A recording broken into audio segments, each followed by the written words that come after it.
Hello everyone! For today's video po is how to send money from GCash to PayPal. Okay, gusto nyo bang magkalaman ang inyong PayPal account? Or kung may laman naman po ang inyong PayPal account, but hindi nyo makas out kasi wala pang 500 pesos? So dito po sa video na to ay pwede natin madagdagan ang funds ng ating PayPal account sa pamamagitan lang po ng pag-send money from GCash to PayPal. Okay, kung ikaw po ay interesado, tumutok ka lang po dito sa channel and please do subscribe and click the bell icon.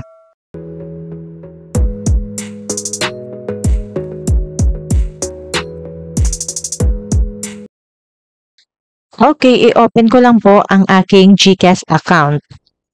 So, bago po kayo makapag-transfer sa PayPal, dapat po ay may GCash Visa Card po kayo.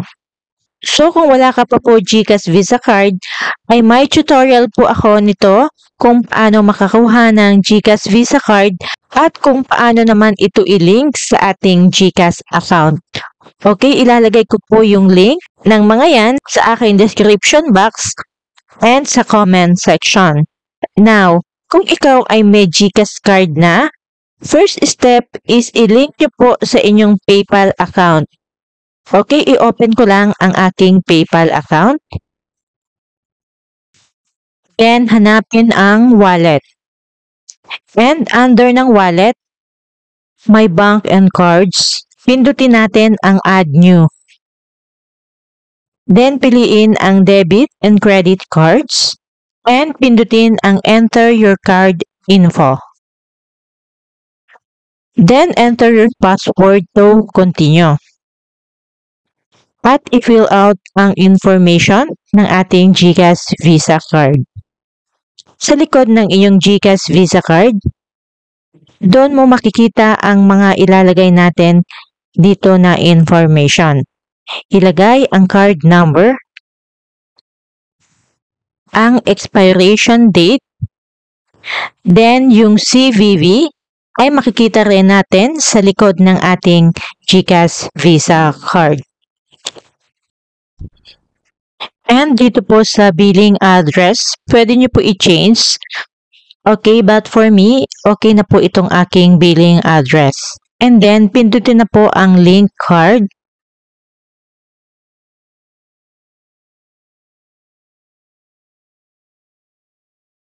Na-link na natin ang ating GCash Visa Cards sa ating PayPal account.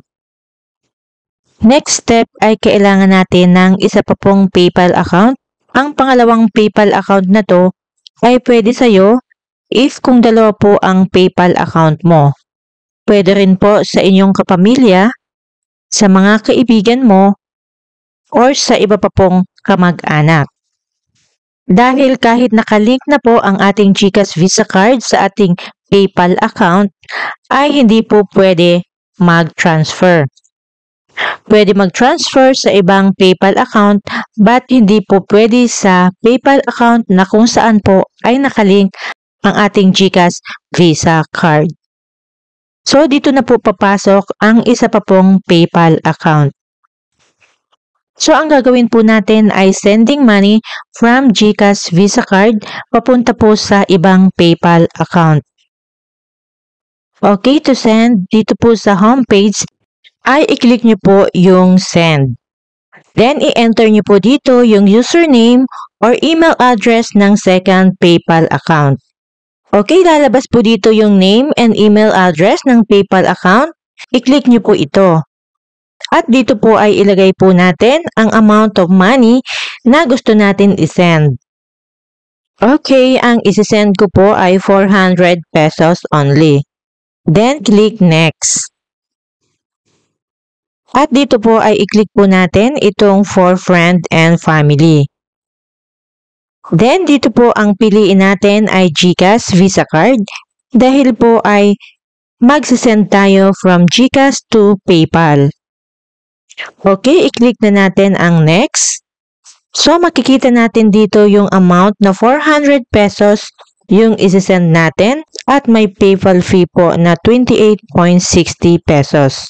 Ito pong charge ay nakadepende po if how much yung halaga ng pera na i-send nyo po. And then, click send. Okay, na-send na natin yung 400 pesos galing GCash papunta po dito sa PayPal. Kapag inopen po natin ang ating GCash account ay may transaction details po na GCash card payment to PayPal. So ito po guys yung 428.60 pesos. Okay, next is isi-send po naman natin pabalik. Galing po dito sa second PayPal account papunta po doon sa PayPal account na kung saan ay nakalink po yung GCash Visa card. At makikita po natin dito ay kanina is 0 balance and now nandito na po yung 400 pesos. Okay, ang gagawin natin next ay PayPal to PayPal transfer. Okay, to send, just click send button. Then, enter nyo po dito yung username or Gmail address. Then, click nyo po dito and maglagay po kayo ng amount na ililipat nyo. Okay, so kanina po is 400 pesos. So, gusto ko pong ibalik yung 400 pesos.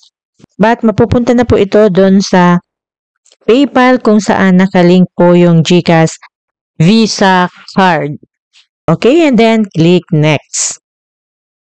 As you can see po ay wala na pong PayPal fee or charge kasi ito po ay PayPal to PayPal transfer. Then, i-click nyo po itong send.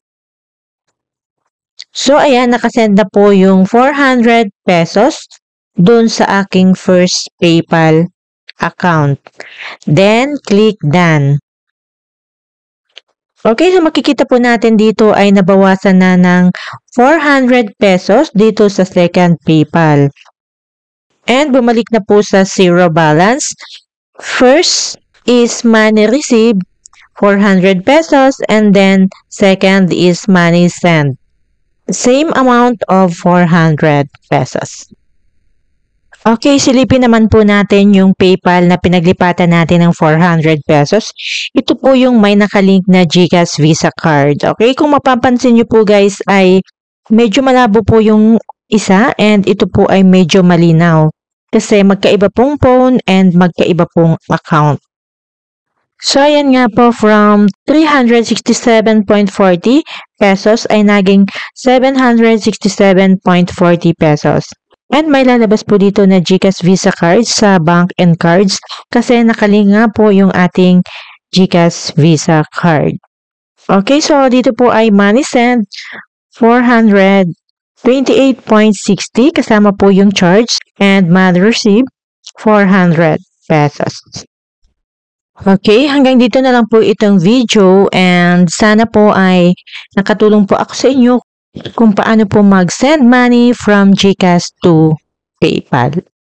And kung bago ka lang sa channel ko guys, please don't forget to subscribe, like, and share. And click nyo na rin the notification bell nang sa ganun po ay maging updated po kayo sa mga susunod ko pa pong mga tutorial videos. Okay, thank you for watching.